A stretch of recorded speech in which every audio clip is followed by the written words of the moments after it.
माननीय अध्यक्ष जी, देश की 75 वर्षों की संसदीय यात्रा, उसका एक बार पुनः स्मरण करने के लिए और नए सदन में जाने से पहले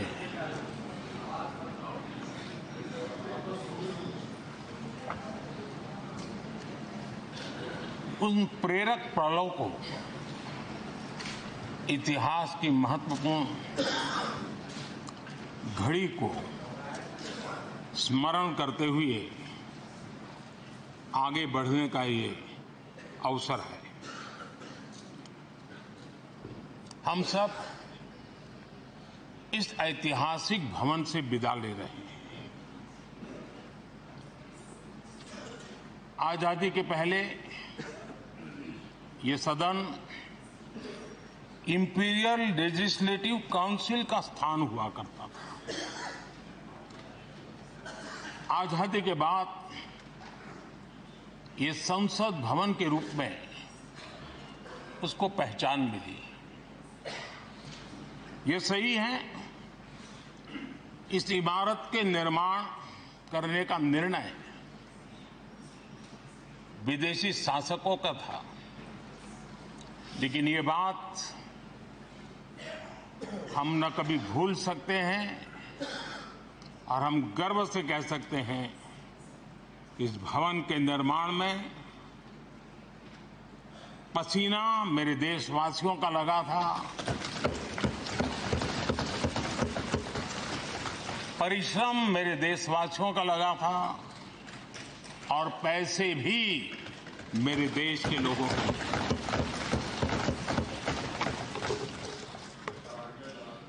इस 75 वर्ष की हमारी यात्रा ने अनेक लोकतांत्रिक परंपराओं और प्रक्रियाओं का उत्तम से उत्तम सृजन किया है और इस सदन में रहे हुए सबने उसमें सक्रियता से योगदान भी दिया है और साक्षी भाव से उसको देखा भी है। हम भले नए भवन में जाएंगे, लेकिन पुराना भवन भी, ये भवन भी आने वाली पीढ़ियों को हमेशा हमेशा प्रेरणा देता रहेगा।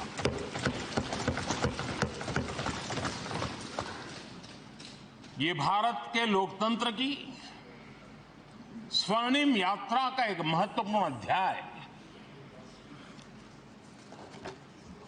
जो सारी दुनिया को भारत की रगों में लोकतंत्र का सामर्थ्य कैसे है, इसका परिचित कराने का काम इस इमारत से होता रहेगा। आदरणीय अध्यक्ष जी, अमृतकाल की प्रथम प्रभा का प्रकाश राष्ट्र में एक नया विश्वास, नया आत्मविश्वास, नया उमंग, नए सपने, नए संकल्प और राष्ट्र का नया सामर्थ्य उसे भर रहा है। चारों तरफ आज भारतवासियों की उपलब्धि की चर्चा हो रही है और गौरव के साथ हो रही है। ये हमारे 75 साल के संसदीय इतिहास का एक सामूहिक प्रयास का परिणाम है, जिसके कारण विश्व में आज वो गूंज सुनाई दे रही है। आदरणीय अध्यक्ष जी, चंद्रयान 3 की सफलता न सिर्फ पूरा भारत, पूरा देश अभिभूत है और इसमें भारत के सामर्थ्य का एक नया रूप जो आधुनिकता से जुड़ा है, जो विज्ञान से जुड़ा है, जो टेक्नोलॉजी से जुड़ा है, जो हमारे वैज्ञानिकों के सामर्थ्य से जुड़ा है, जो 140 करोड़ देशवासियों के संकल्प की शक्ति से जुड़ा हुआ है, वो देश और दुनिया पर एक नया प्रभाव पैदा करने वाला है। ये सदन और इस सदन के माध्यम से मैं फिर एक बार देश के वैज्ञानिकों और उनके साथियों को कोटि कोटि बधाइयां देता हूं, उनका अभिनंदन करता हूं।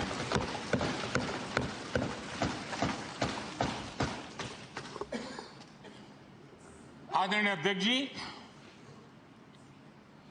ये सदन ने भूतकाल में जब नेम की समिट हुई थी, सर्वसम्मति से प्रस्ताव पारित करके देश के इस प्रयास को सराहा था। आज G20 की सफलता को भी आपने सर्वसम्मति से सराहा है। मैं मानता हूं देशवासियों का आपने गौरव बढ़ाया है। मैं आपका आभार व्यक्त करता हूं। G20 की सफलता 140 करोड़ देशवासियों की है। ये भारत की सफलता है, किसी व्यक्ति की सफलता नहीं है, किसी दल की सफलता नहीं है। भारत के फेडरल स्ट्रक्चर ने, भारत की विविधता ने 60 स्थानों पर 200 से अधिक समिट और उसकी मेजबानी हिंदुस्तान के अलग अलग रंग रूप में देश की अलग अलग सरकारों ने बड़े आन बान शान से की और ये प्रभाव पूरे विश्व भर के मन पर पड़ा हुआ है। ये हम सबके सेलिब्रेट करने वाला विषय है, देश के गौरवगान को बढ़ाने वाला है। और जैसा आपने उल्लेख किया, भारत इस बात के लिए गर्व करेगा, जब भारत अध्यक्ष रहा उस समय अफ्रीकन यूनियन इसका सदस्य बना। मैं उस इमोशनल पल को भूल नहीं सकता जब अफ्रीकन यूनियन की घोषणा हुई और अफ्रीकन यूनियन के प्रेसिडेंट, उन्होंने एक इंटरव्यू में कहा कि मेरे जीवन में ऐसी पल थी, शायद मैं बोलते बोलते रो पड़ूंगा। आप कल्पना कर सकते हैं कि कितनी बड़ी अपेक्षा और आशाएं पूरी करने का काम भारत के भाग्य में आया। आदरणीय अध्यक्ष जी, भारत के प्रति शक करने का एक स्वभाव कई लोगों का बना हुआ है और जब आजादी मिली तब से चल रहा है। इस बार भी यही था, कोई डिक्लेरेशन नहीं होगा, असंभव है। लेकिन ये भारत की ताकत है कि वह भी हुआ और विश्व सर्वसम्मति से एक साझा घोषणा पत्र लेकर के आगे का रोड मैप लेकर के यहां से प्रारंभ हुआ है। और अध्यक्ष जी, आपके नेतृत्व में, क्योंकि भारत की अध्यक्षता नवंबर के आखिरी दिन तक है, इसलिए अभी हमारे पास जो समय है उसका उपयोग हम करने वाले हैं। और आपकी अध्यक्षता में दुनिया भर के ये जो G20 के सदस्य हैं, P20 पार्लियामेंट के स्पीकर्स की एक समिट, जैसे आपने घोषणा की, सरकार का आपके इस प्रयासों को पूरा समर्थन रहेगा, पूरा सहयोग रहेगा। आदरणीय अध्यक्ष जी, हम सबके लिए गर्व की बात है कि आज भारत विश्व मित्र के रूप में अपनी जगह बना पाया है। पूरा विश्व भारत में अपना मित्र खोज रहा है, पूरा विश्व भारत की मित्रता को अनुभव कर रहा है। और उसका मूल कारण है हमारे जो संस्कार है, वेद से विवेकानंद तक जो हमने पाया है। सबका साथ सबका विकास का मंत्र आज विश्व को हमें साथ लाने में जोड़ रहा है। आदरणीय अध्यक्ष जी, ये सदन से विदाई लेना एक बहुत ही भावुक पल है। परिवार भी अगर पुराना घर छोड़कर के नए घर जाता है तो बहुत सारी यादें कुछ पल के लिए उसको झकझोर देती है। और हम जब ये सदन को छोड़ के जा रहे हैं तो हमारा मन मस्तिष्क भी उन भावनाओं से भरा हुआ है, अनेक यादों से भरा हुआ है। खट्टे मीठे अनुभव भी रहे हैं, नोकझोंक भी रही है, कभी संघर्ष का माहौल भी रहा है और कभी इसी सदन में उत्सव और उमंग का माहौल भी रहा है।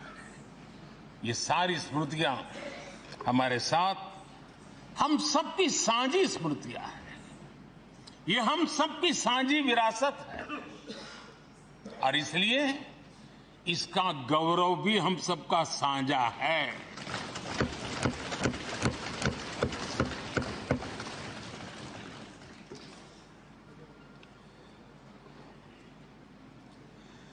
आजाद भारत के नवनिर्माण से जुड़ी हुई अनेक घटनाएं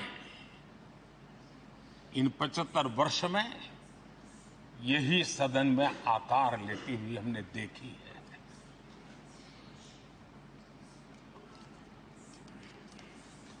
आज हम जब इस सदन को छोड़ करके नए सदन की ओर प्रस्थान करने वाले हैं, तब भारत के सामान्य मानवीय की भावनाओं को जहां जो आदर मिला है, सम्मान मिला है, उसकी अभिव्यक्ति का भी एक अवसर है। और इसलिए आदरणीय अध्यक्ष जी, मैं पहली बार जब संसद का सदस्य बना और पहली बार एक सांसद के रूप में इस भवन में मैंने प्रवेश किया तो सहज रूप से मैंने इस संसद भवन के दौर पक्ति पर अपना शीश झुका करके इस लोकतंत्र के मंदिर को श्रद्धा भाव से नमन करते हुए मैंने पैर रखा था। वो पल मेरे लिए भावनाओं से भरी हुई थी, मैं कल्पना नहीं कर सकता था।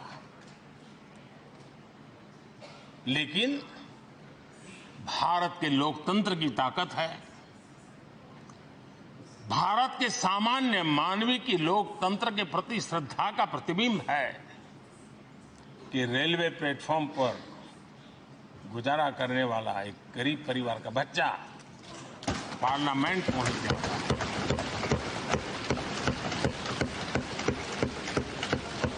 मैंने कभी कल्पना तक नहीं की थी कि देश मुझे इतना सम्मान देगा, इतना आशीर्वाद देगा, इतना प्यार देगा। सोचा नहीं था अध्यक्ष जी। आदरणीय अध्यक्ष जी, हम में से बहुत लोग हैं जो संसद भवन के अंदर जो चीजें लिखी गई उसको पढ़ते भी रहते हैं, कभी कभी उसका उल्लेख भी करते हैं। हमारे यहाँ संसद भवन के प्रवेश द्वार पर एक छांदोग्य उपनिषद का एक वाक्य है, लोक द्वारम करके पूरा वाक्य है। उसका मतलब ये होता है कि जनता के लिए दरवाजे खोलिए और देखिए कि कैसे वो अपने अधिकारों को प्राप्त करती है। हमारे ऋषि मुनियों ने ये लिखा हुआ हमारे प्रवेश द्वार पर लिखा हुआ। हम सब और हमारे पहले जो यहां रहे हैं वो भी इस सत्यता के साक्षी है। आदरणीय अध्यक्ष जी, समय रहते जैसे जैसे वक्त बदलता गया, ये हमारे सदन की संरचना भी निरंतर बदलती रही है और अधिक समावेशी बनती गई है। समाज के हर वर्ग का प्रतिनिधि विविधताओं से भरा हुआ इस सदन में नजर आता है। अनेक भाषाएं हैं, अनेक बोलियां, अनेक पहरवेश हैं, अनेक खान-पान है।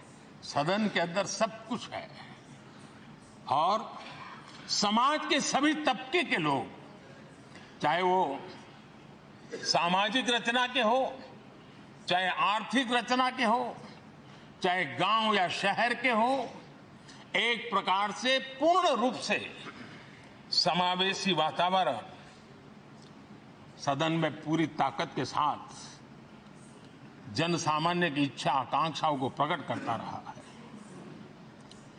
दलित हो, पीड़ित हो, आदिवासी हो, पिछड़े हो, महिलाएं हो, हर एक का धीरे धीरे धीरे योगदान बढ़ता चला गया है। आदरणीय अध्यक्ष जी, प्रारंभ में महिलाओं की सदस्य संख्या कम थी, लेकिन धीरे धीरे माताओं बहनों ने भी इस सदन की गरिमा को बढ़ाया है। इस सदन के गरिमा में बहुत बड़ा बदलाव लाने में उनका योगदान रहा है।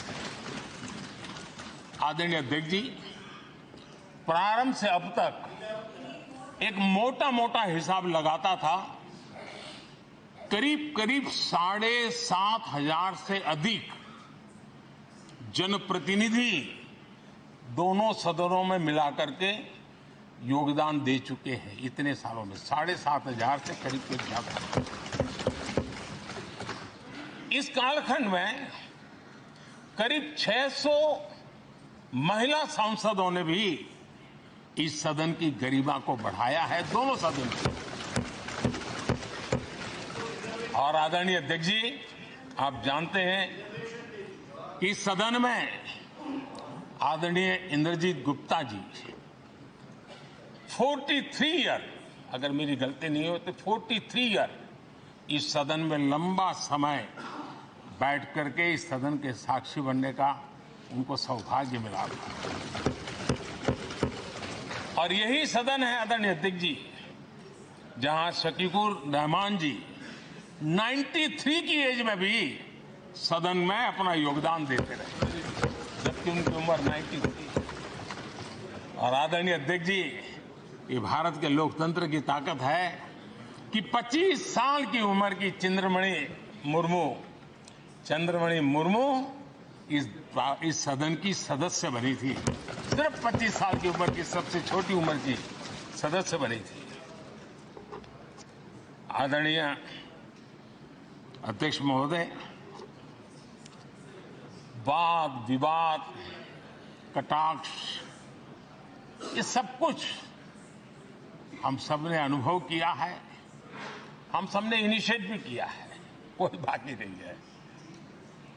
लेकिन उसके बावजूद भी शायद जो परिवार भाव हम लोगों के बीच में रहा है, हमारे पहले की पीढ़ियों में भी रहा है, जो लोग प्रचार माध्यमों से हमारा यहाँ का रूप देखते हैं और बाहर निकलते ही हमारा जो अपनापन होता है, परिवार भाव होता है, वो एक अलग ही ऊंचाई पर ले जाता है। और ये भी इस सदन की ताकत है,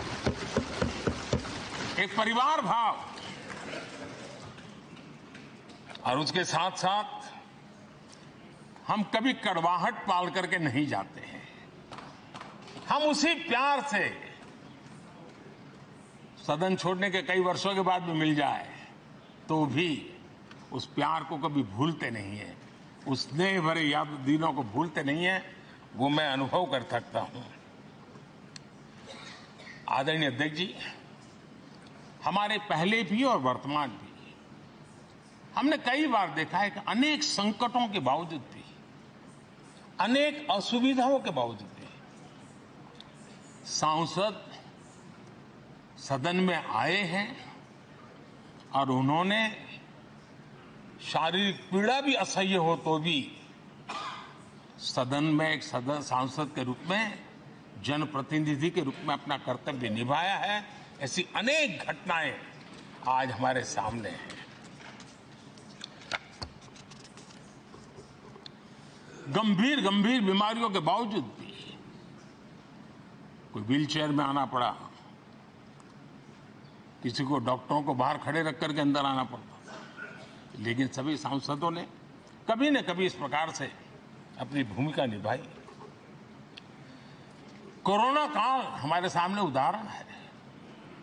हर परिवार में रहता था कहीं बाहर जाए तो मौत को बुलावा न दे दे, उसके बावजूद भी हमारे माननीय सांसद दोनों सदन में कोरोना काल के इस संकट की घड़ी में भी सदन में आए, अपना कर्तव्य निभाया।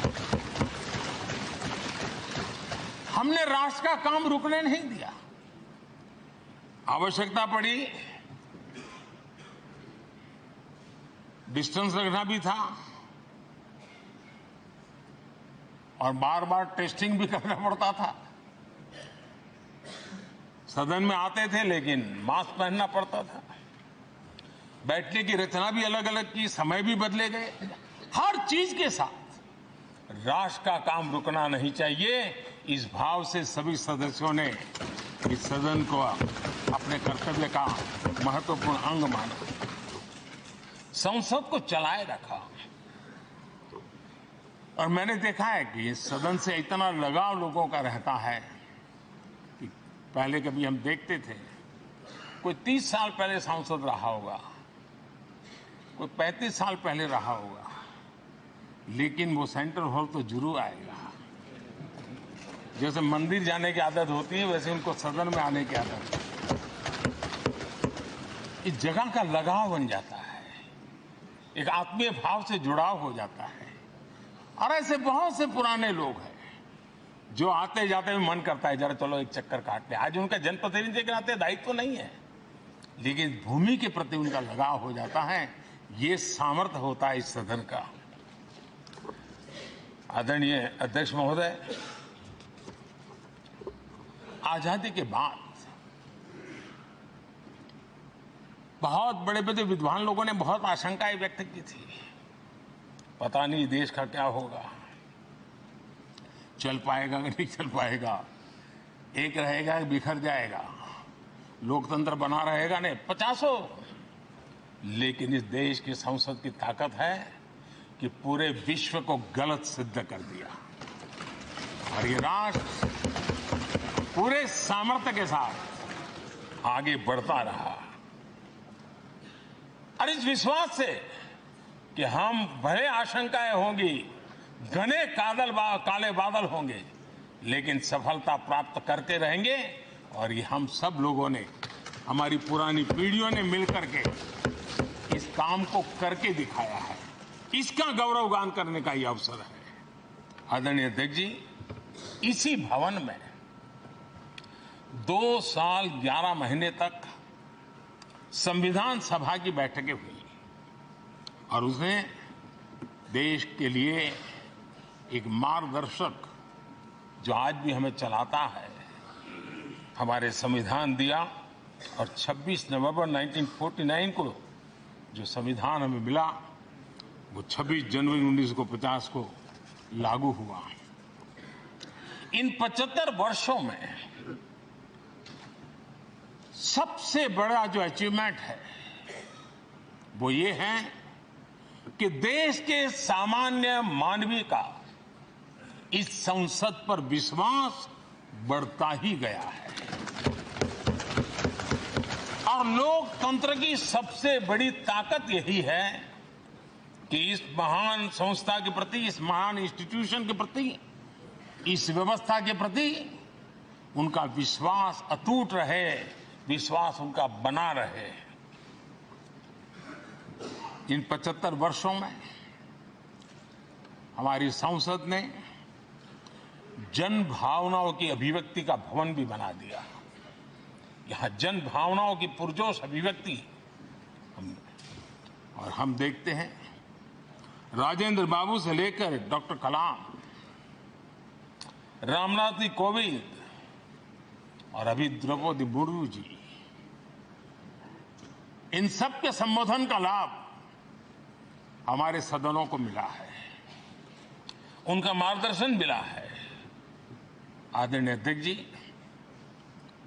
पंडित नेहरू जी, शास्त्री जी, वहां से लेकर के अटल जी, मनमोहन सिंह जी तक एक बहुत बड़ी श्रृंखला जिसने इस सदन का नेतृत्व किया है और सदन के माध्यम से देश को दिशा दी है, देश को नए रंग रूप में ढालने के लिए उन्होंने परिश्रम किया है, पुरुषार्थ किया है। आज उन सबका गौरवगान करने का भी अवसर है। आदरणीय अध्यक्ष जी, सरदार वल्लभ भाई पटेल, लोहिया जी, चंद्रशेखर जी, आडवाणी जी, न जाने अनगिनत नाम, जिन्होंने हमारे इस सदन को समृद्ध करने में, चर्चाओं को समृद्ध करने के लिए, देश के सामान्य से सामान्य व्यक्ति की आवाज को ताकत देने का काम इस सदन में किया है। विश्व के भी अनेक राष्ट्राध्यक्षों ने हमारे इन सदनों को संबोधित करने का भी अवसर आए हैं और उनकी बातों में भी भारत के लोकतंत्र के प्रति आदर का भाव व्यक्त हुआ है। आदरणीय अध्यक्ष जी, उमंग उत्साह के पल के बीच भी कभी सदन की आंख से आंसू भी बहे। ये सदन दर्द से भर गया जब देश को 3 अपने प्रधानमंत्री उनको अपने कार्यकाल में ही खोने की नौबत आई, नेहरू जी, शास्त्री जी, इंदिरा जी। तब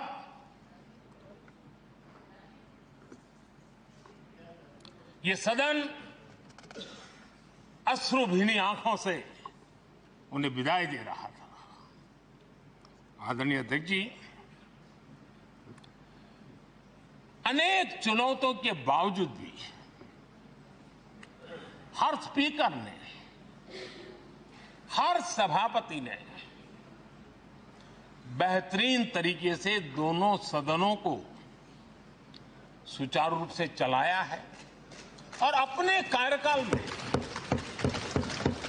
उन्होंने जो निर्णय किए, वो निर्णय मावलंकर जी से काल से शुरू हुए हो या सुमित्रा जी के कालखंड के हो या बिरला जी के, आज भी उन निर्णयों को रेफरेंस पॉइंट माना जाता है।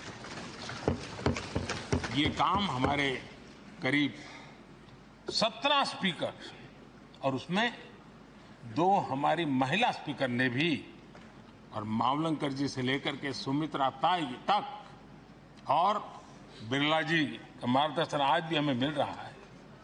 हर एक ने अपनी अपनी शैली रही है, लेकिन उन्होंने सबको साथ लेकर के नियमों कानूनों के बंधन में इस सदन को हमेशा ऊर्जावान बनाए रखा है। मैं आज उन सभी स्पीकर महोदय को भी आज वंदन करता हूं, अभिनंदन करता हूं। आदरणीय अध्यक्ष जी, ये सही है कि हम जनप्रतिनिधि अपनी अपनी भूमिका निभाते हैं, लेकिन सातत्यपूर्ण तरीके से हमारे बीच जो ये टोली बैठती है, उनकी भी कई पीढ़ियां बदल गई है। कभी कागज लेके दौड़ के आते हैं, उनका भी योगदान कम नहीं है।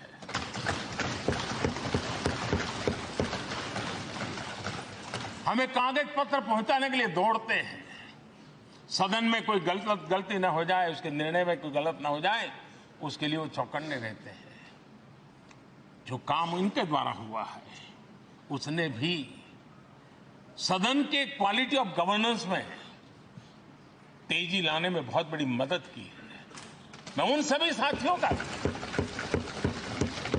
और इनके पूर्व में जो रहे हैं उनका भी हृदय से अभिनंदन करता हूं। इतना ही नहीं, सदन मतलब ये खंड ही नहीं है, इस पूरे परिसर में अनेक लोगों ने, किसी ने हमें चाय पिलाई होगी, किसी ने पानी पिलाया होगा, किसी ने रात रात चली हुई सदन को किसी को भूखा पेट रहने नहीं दिया होगा।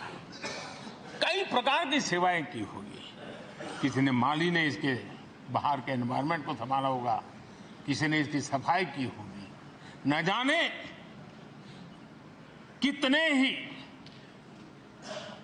अनगिनत लोग होंगे जिन्होंने हम सब अच्छे ढंग से काम कर सके, और यहां जो काम हो वो काम देश को आगे बढ़ाने के लिए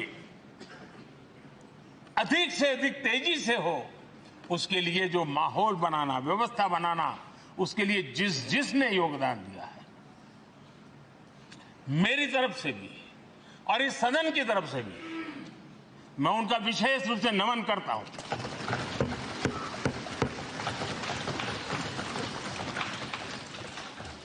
आदरणीय अध्यक्ष जी, लोकतंत्र का ये सदन, आतंकी हमला हुआ, पूरे विश्व में यह आतंकी हमला एक इमारत पर नहीं था, ये मदर ऑफ डेमोक्रेसी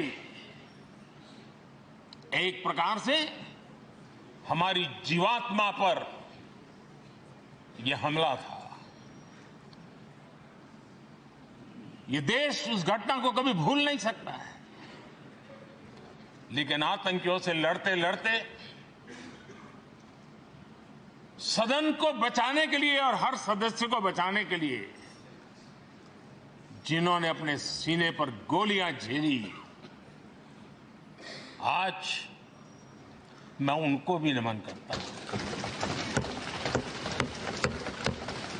हमारे बीच नहीं है, लेकिन उन्होंने बहुत बड़ी रक्षा की है।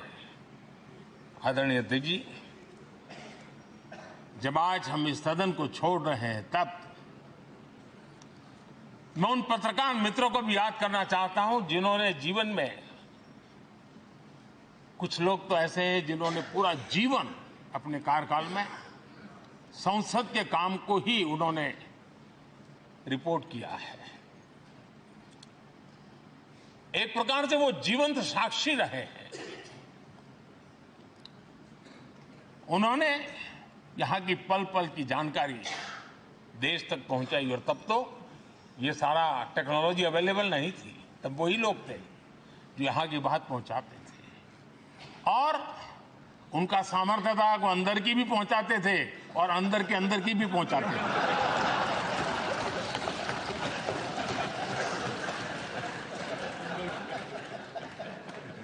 और मैंने देखा कि ऐसे पत्रकारिता जिन्होंने संसद को कवर किया,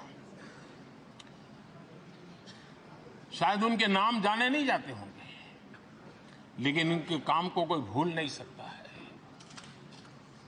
और खबरों को लिए नहीं, भारत की इस विकास यात्रा को संसद भवन से समझने के लिए उन्होंने अपनी शक्ति खपा दी थी।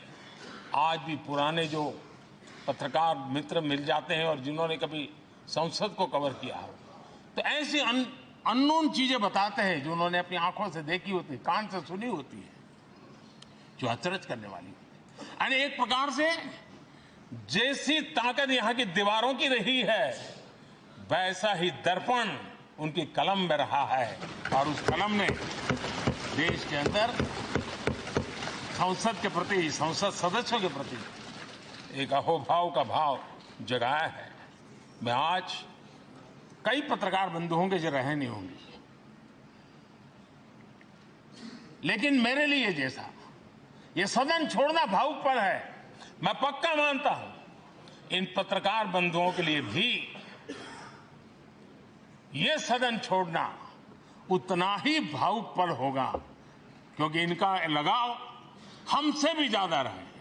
कुछ तो पत्रकार ऐसे होंगे जो हम लोगों की टर्म से भी समय उन्होंने काम किया होगा। आज उनके उस महत्वपूर्ण लोकतंत्र की ताकत बनने के लिए, योगदान देने के लिए भी याद करने का अवसर है। आदरणीय अध्यक्ष जी, जब हम सदन के अंदर आते हैं, हमारे यहां नाद ब्रह्म की कल्पना है। हमारे शास्त्रों में माना गया है किसी एक स्थान पर अनेक बार एक ही लय में उच्चारण होता है तो वो तपोस्थली बन जाता है, उसके एक पॉजिटिव वाइब होते हैं। नाद की एक ताकत होती है जो स्थान को सिद्धि स्थान में परिवर्तित कर देती है। मैं मानता हूं ये सदन भी उस 7,500 जनप्रतिनिधियों के द्वारा बार बार जो शब्द गूंजे हैं, जो वाणी यहां गूंजी है, उसने इस सदन में हम बैठकर आगे चर्चा करें या ना करें, लेकिन इसकी गूंज इसे तीर्थ क्षेत्र बना देती है।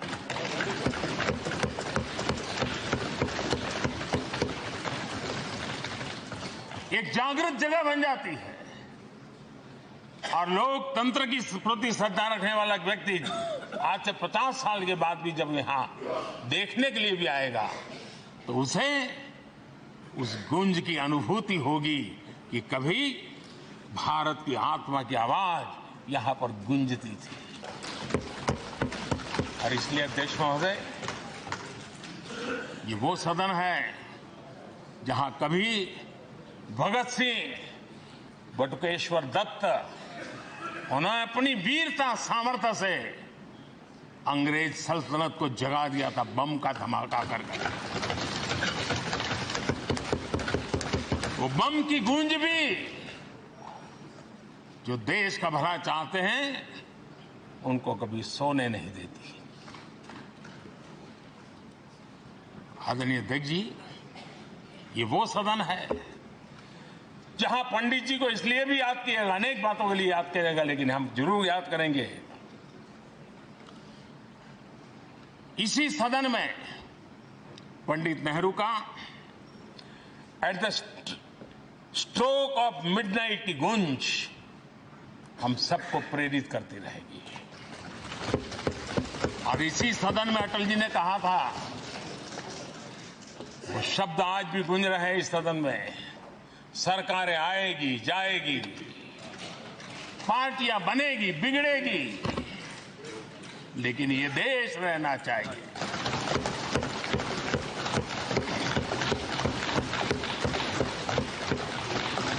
आदरणीय अध्यक्ष जी, पंडित नेहरू की जो प्रारंभिक मंत्रिपरिषद थी, बाबा साहब आम्बेडकर जी एक मंत्री के रूप में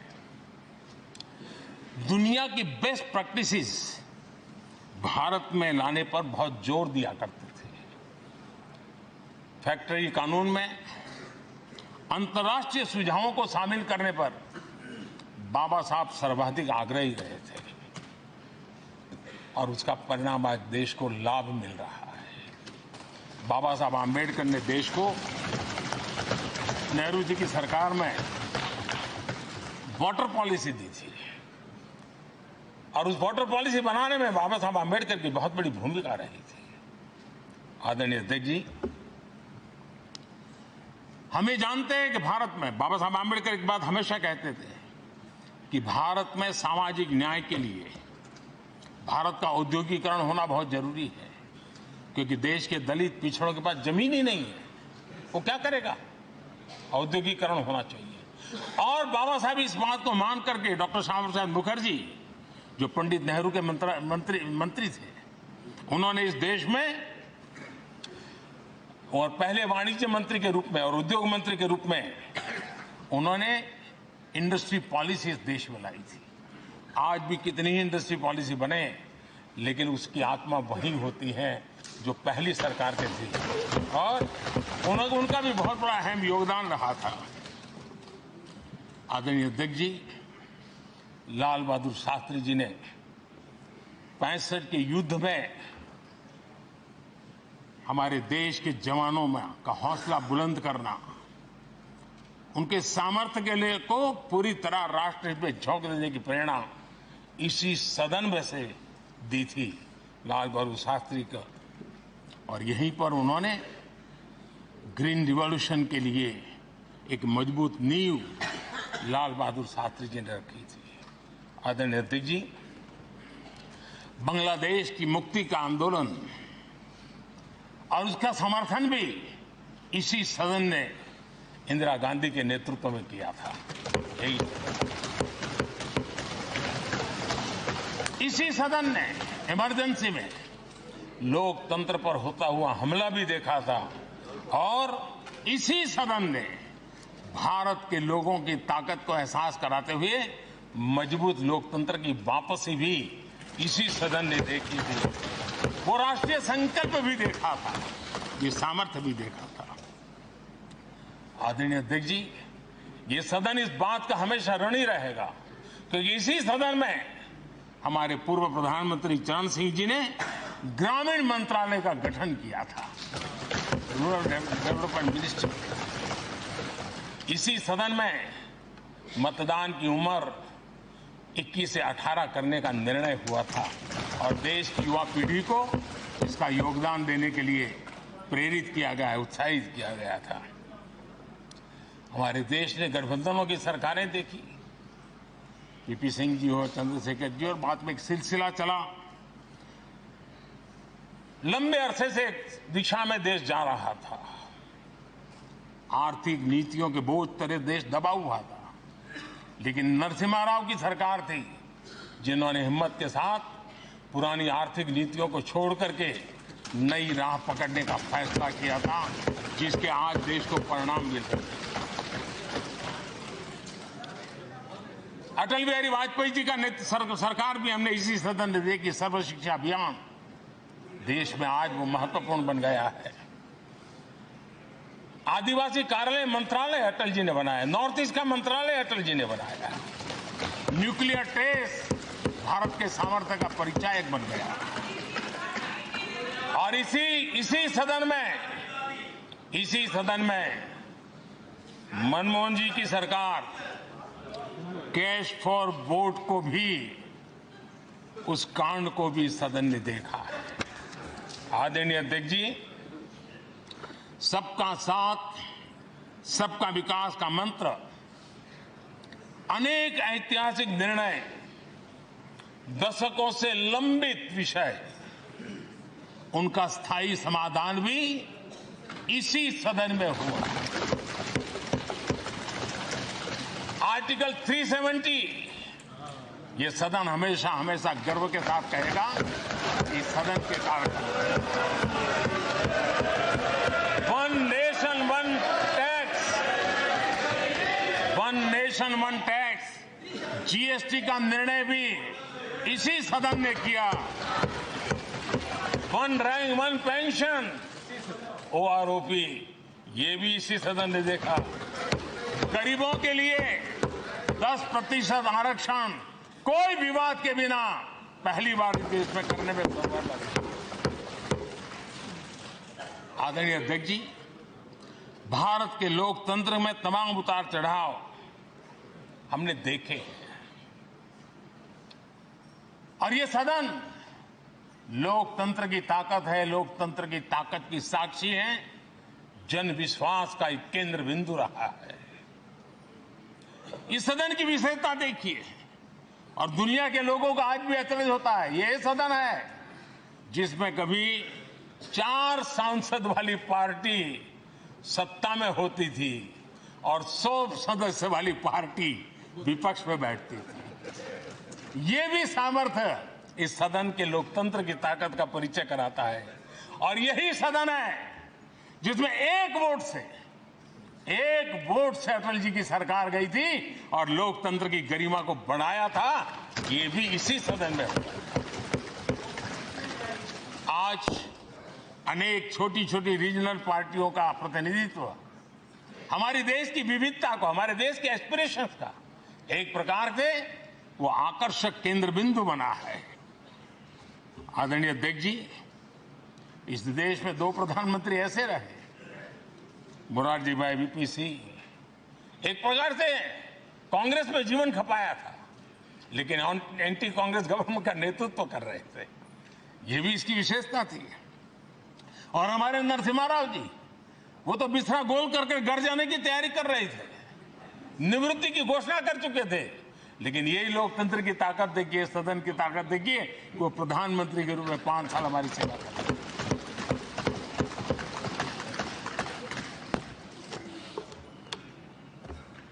आदरणीय अध्यक्ष जी, सबकी सहमति से कठिन से कठिन कार्य होते हुए हमने देखे हैं। 2000 की साल थी, अटल जी की सरकार थी। इसी सदन ने 3 राज्यों का गठन सर्व स्वीकृति से किया और बड़े उमंग उत्साह से किया। जब छत्तीसगढ़ की रचना हुई तो उत्सव छत्तीसगढ़ ने भी मनाया, उत्सव मध्य प्रदेश ने भी मनाया। जब उत्तराखंड की रचना हुई तो उत्सव उत्तराखंड ने भी मनाया, उत्सव उत्तर प्रदेश ने भी मनाया। जब झारखंड की रचना हुई तो उत्सव झारखंड ने भी मनाया, उत्सव बिहार ने भी बताया। ये हमारे सदन का सामर्थ्य, सब सहमति का वातावरण बना करके।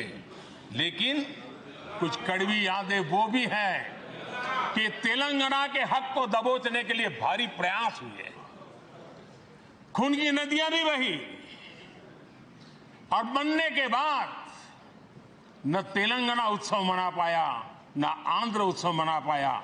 एक कटुता के बीज बो दिए गए। अच्छा होता उसी उमंग और उत्साह के साथ हम तेलंगाना का निर्माण करते तो एक नई ऊंचाई पर आज तेलंगाना पहुंच चुका होता। आदरणीय अध्यक्ष जी, संविधान सभा ने, आदरणीय अध्यक्ष जी, इस सदन की परंपरा रही है। संविधान सभा ने उस समय अपना दैनिक भत्ता 45 रुपये से कम करके 40 कर दिया था। उनको लगा हमें इसको कम करना चाहिए। आदरणीय अध्यक्ष जी, यही सदन है कैंटीन में मिलने वाली सब्सिडी, जो बहुत कम पैसे में खाना मिलता था, इसी सदस्यों ने उस सब्सिडी को भी खत्म कर दिया और पूरा पैसा देकर के अब कैंटीन में खाते।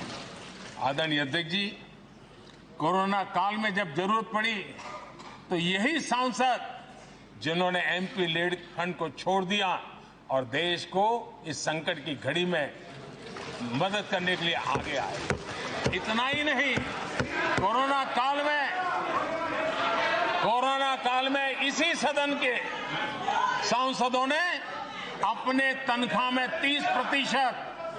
30% कटौती की और उन्होंने देश के सामने आए हुए संकट में अपनी बहुत बड़ी जिम्मेवारी निभाई।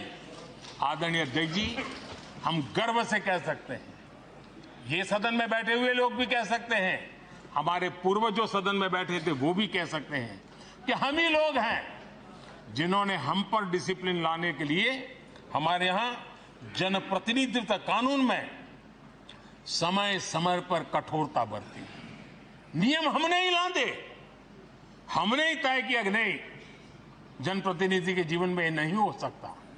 मैं मानता हूं ये जीवंत लोकतंत्र का बहुत बड़ा उदाहरण है और ये सदन ने दिया है, यही माननीय सांसदों ने दिया है और हमारी पुरानी पीढ़ी के सांसदों ने दिया है। और मैं मानता हूं कि कभी कभी उन चीजों को भी याद करना चाहिए। आदरणीय अध्यक्ष जी, हम जो वर्तमान सांसद हैं उनके लिए तो ये विशेष सौभाग्य का अवसर है। सौभाग्य का अवसर इसलिए है कि हमें इतिहास और भविष्य दोनों की कड़ी बनने का अवसर मिलता है।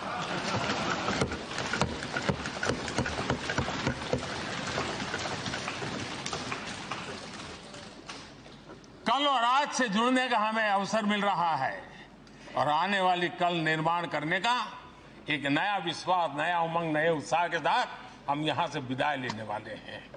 आदरणीय अध्यक्ष महोदय, आज का दिवस सिर्फ और सिर्फ इस सदन के सभी 7,500 जनप्रतिनिधि रह चुके हैं उनके गौरवगान का पल है। इन दीवारों से हमने जो प्रेरणा पाई है, जो नया विश्वास पाया है, उसको लेकर जाने का है। बहुत सी बातें ऐसी थी जो सदन में हर किसी की ताली की हकदार थी, लेकिन शायद राजनीति उसमें भी आड़े आ रही। नेहरू जी के योगदान का गौरवगान अगर इस सदन में होता है, कौन सदस्य होगा जिसको ताली बजाने का मन न करे। लेकिन उसके बावजूद भी उसके बावजूद भी देश के लोकतंत्र के लिए बहुत जरूरी है हम सब ने अपने यहां सोच लें। आदरणीय अध्यक्ष जी, मुझे पूरा विश्वास है कि आपके मार्गदर्शन में और इस अनुभवी माननीय सांसदों के सामर्थ्य से हम नई संसद में जब जाएंगे तो नए विश्वास के साथ जाएंगे। मैं फिर एक बार आज पूरा दिवस आपने इन पुरानी स्मृतियों को ताजा करने के लिए दिया, एक अच्छे वातावरण में सबको याद करने का मौका दिया। इसके लिए मैं आप सबका आपका हृदय से आभार व्यक्त करता हूं और मैं सभी सदस्यों से आग्रह करूंगा कि अपने जीवन की ऐसी मधुर यादों को यहां हम जरूर व्यक्त करें ताकि देश तक पहुंचे कि सचमुच में ये हमारा सदन, ये हमारे जनप्रतिनिधियों की गतिविधि सच्चे अर्थ में देश को समर्पित है, इसका भाव लोगों के तक पहुंचे। इसी एक अपेक्षा के साथ मैं फिर एक बार इस धरती को प्रणाम करता हूं, इस सदन को प्रणाम करता हूं। भारत के मंदिरों से बनी हुई हर एक दीवार के हर एक ईंटे को प्रणाम करता हूं और पिछले 75 साल में भारत के लोकतंत्र को नया सामर्थ्य शक्ति देने वाले हर गुंज को, उस नाद ब्रह्म को नमन करते हुए मेरी वाणी को विराम कर देता हूं। बहुत बहुत धन्यवाद।